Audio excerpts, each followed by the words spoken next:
36 up, 36 down. We have reached the end of the line. Final regular season event on the PGA Tour, the Wyndham Championship this week to see who qualifies for the playoffs. This has a playoff vibe, though, doesn't it? Kind of like the play-in game of the March Madness tournament. I kind of look at it that way. Let's get into it with a man who is in playoff form 24/7, 365, the Golfbet Insider for PGATour.com. Rob Bolton, what's happening, big fella? You are still getting my checks. Awesome. Thank you for following those instructions. This is the start of the playoffs for most of the field at Sedgefield this week. So they're already, feeling it. And some of them, they knew that if they didn't get to a certain point at the 3M Open 2 weeks ago, it'd be mathematically impossible for them to advance into the top 70. So second year we're top 70.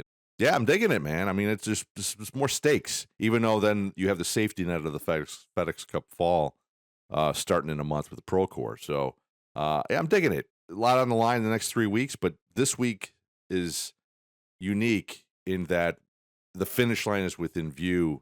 And that's why I opened up with the 100-meter final on Sunday in Paris with Noah Lyles winning that by a shred of a second. I just thought that's only, 8 guys in that race, whatever. We got 156 this week and so many possibilities. And you really can't see any of it in real time. And then at the very end, everything starts to come into view. So it's so compelling for those of us who follow all year long.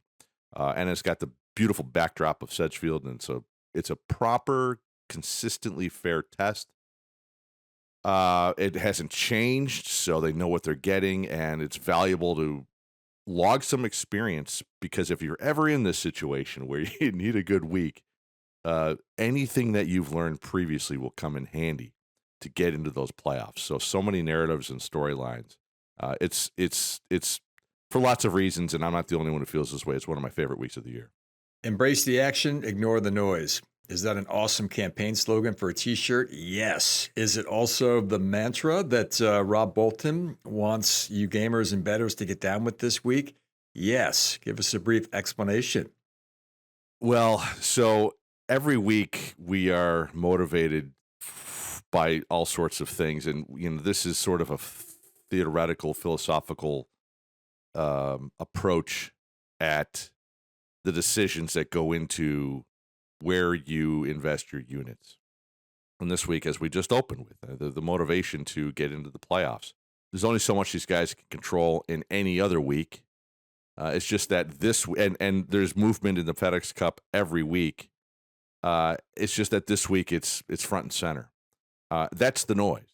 It's still a golf tournament. The guys are still chasing other goals if they don't reach the playoffs. Many of these guys who aren't going to get the playoffs are set for 2025 anyway, in a variety of ways. And that includes the top 125 at worst at the end of the RSM Classic in 3.5 months now. So let that be. Focus on what still matters in the short term, which is what is going on at Sedgefield this week. Keep it simple. The biggest variable is going to be the weather and how this course, Sedgefield, is going to handle all of the moisture.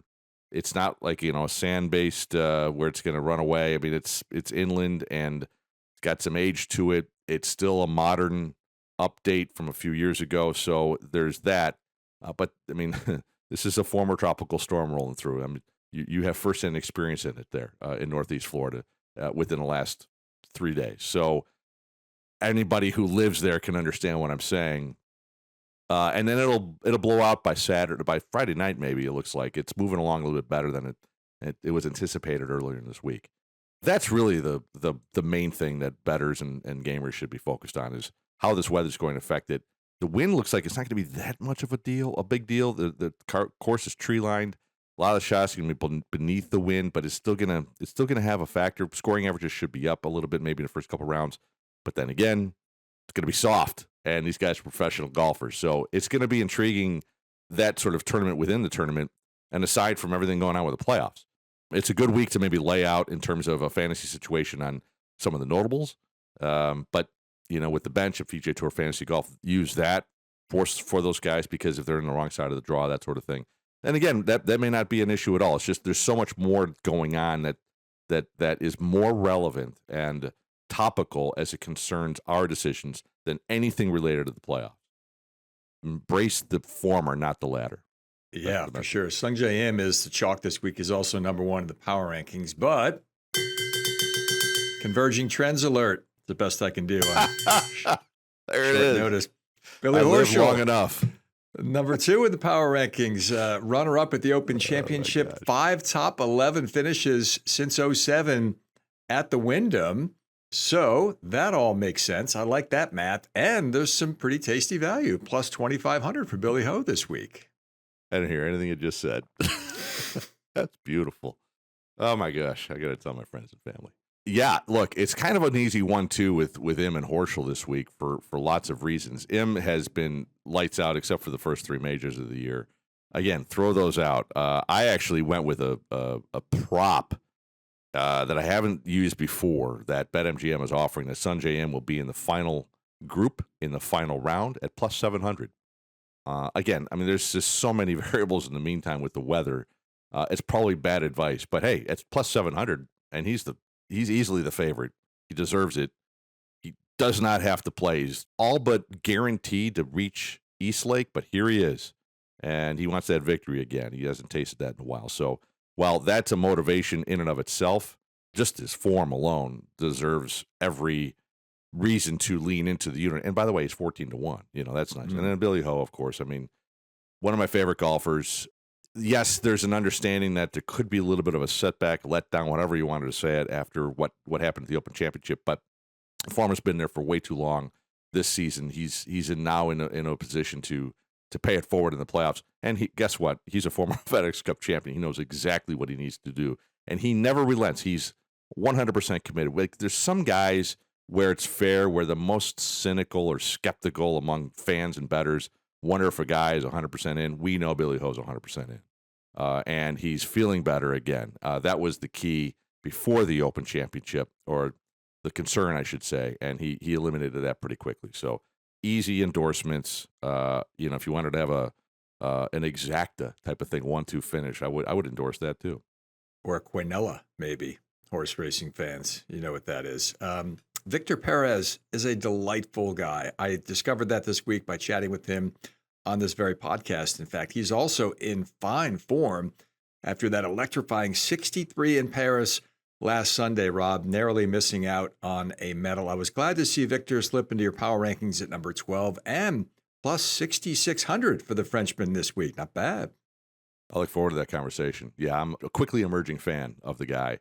Ever since a few years ago when he came so close to special temporary membership and Matt Kuchar knocked him out in the consolation, he came within that one win of reaching STM, and that didn't play well the rest of the way and didn't get it. And it took hm how many years ago was that? 3 or 4. I mean, it took him all that time to get back to the PGA Tour, and he's embracing it. He's been more comfortable. There's the analytics, but he's just become more comfortable.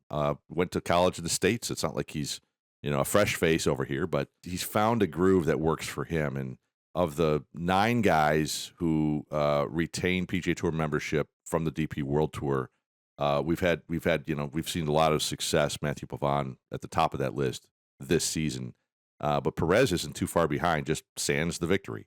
Fantasy situation that it still feels like a bit of a reach because he's still learning what Sedgefield is all about. This is a horse for a course type of place. Taking it all in, there's just a lot to believe that he'll just continue that rally rolling into the playoffs as well. So confidence way high in the guy, and looking at him number 12 in the power rankings, that's more of a knock, or I'm not letting the leash out that far because of his course inexperience. We got a long shot for the people, and he's also a bit of a hot hand. He may need to win this week to crash the playoffs, but if you're looking for a Cinderella, maybe a 15, 16 seed, if you will.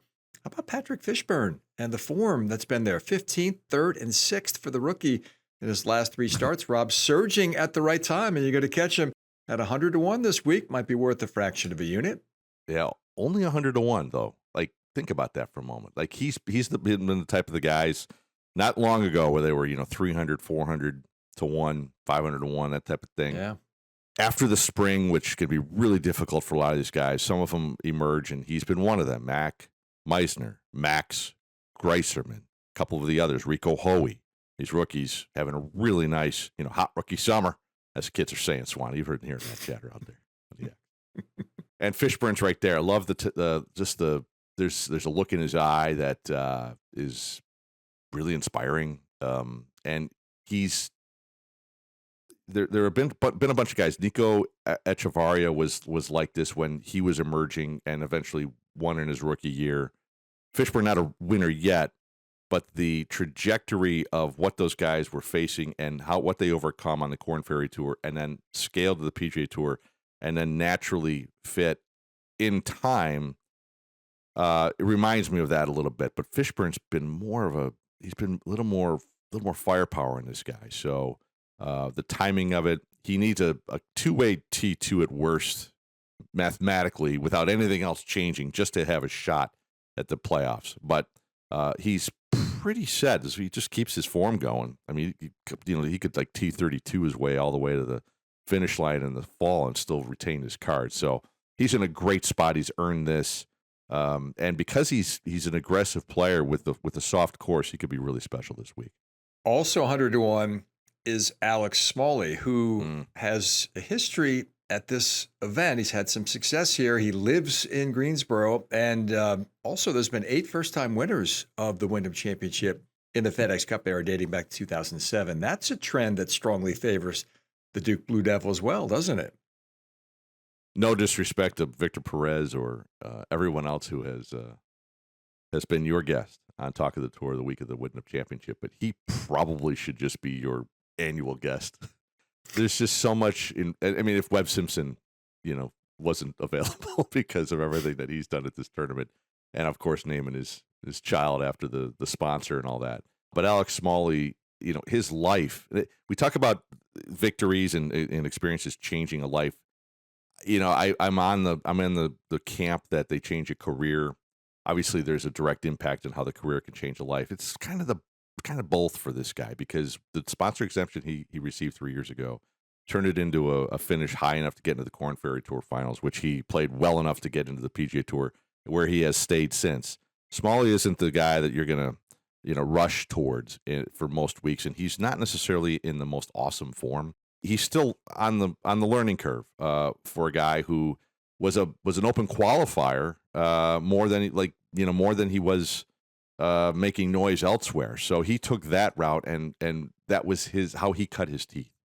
And here he is now at an opportunity, and it's just so the fact that he's outside the top 125 by a couple of points. But this happens to be the place where if you're going to look at one guy outside that bubble, because my sleepers I focus only on the guys outside the top 70, so he happens to be the furthest outsider, but he's the highest tout as the outright sleeper to maybe break through. As you said, 8 breakthroughs during the FedExCup era. They've scattered them across. I mean, this is what this tournament can yield, and it's basically had the same role throughout the FedExCup era. So not much has changed, and you're not going to see too many breakthroughs in the playoffs. This is when it could happen, and he has not won on the PGA Tour yet. But everything with the personal relationship with the sponsor and the local aspect, and the fact that he's played well here before, it all makes sense to reach for that. Because again, Swanee, disclaimer. An outright sleeper has not won this year. We still have time. There's still some time. I like one of the top 20 props that you're touting because Denny McCarthy is always the guy who's close. He's always on the cusp. He's nearly won. He's been in sudden death playoffs each of the last 2 seasons. He's nearly gotten to the Tour Championship, 36th and 33rd in FedExCup points the last 2 seasons.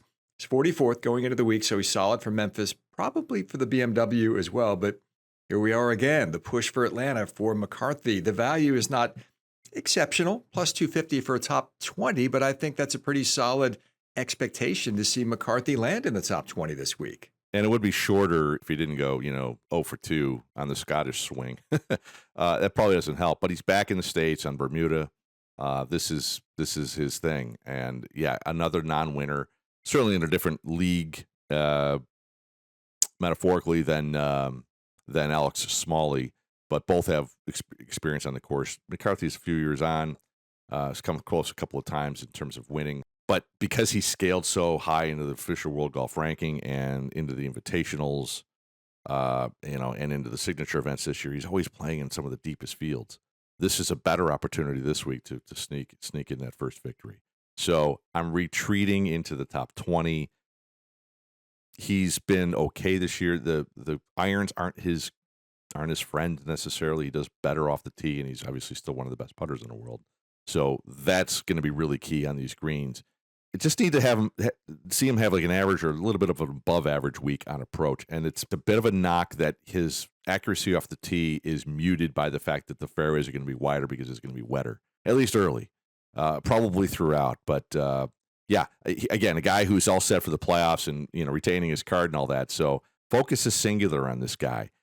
He's the kind of guy where, if you're going to start any season, picking 10 guys to win a PGA Tour event, he's going to be on most lists. It's just amazing he hasn't won yet. But again, this isn't that type of field where he's going to be facing a lot more of the stiffer competition that he has all season long. That's the biggest difference this week with that guy. At Rob Bolton Golf is where you follow the Golfbet Insider on X or read his great stuff at PGATour.com. I'm hitting the road for a little Champions Tour work next week in Calgary, and you will be in very good hands with Mr. Hodowanek, Mr. Martin, whoever is loose in the bullpen. Whoever gets loses the call when it rings. So I will catch you in a couple weeks for playoff event number 2, the week of the BMW Championship. Catch you then, big fella. Yeah, you got it, man. Follow me or unfollow me, as is the case, more of the time on the X. Enjoy your trip. I look forward to watching you, listening to you on Golf Channel. Catch you in a couple.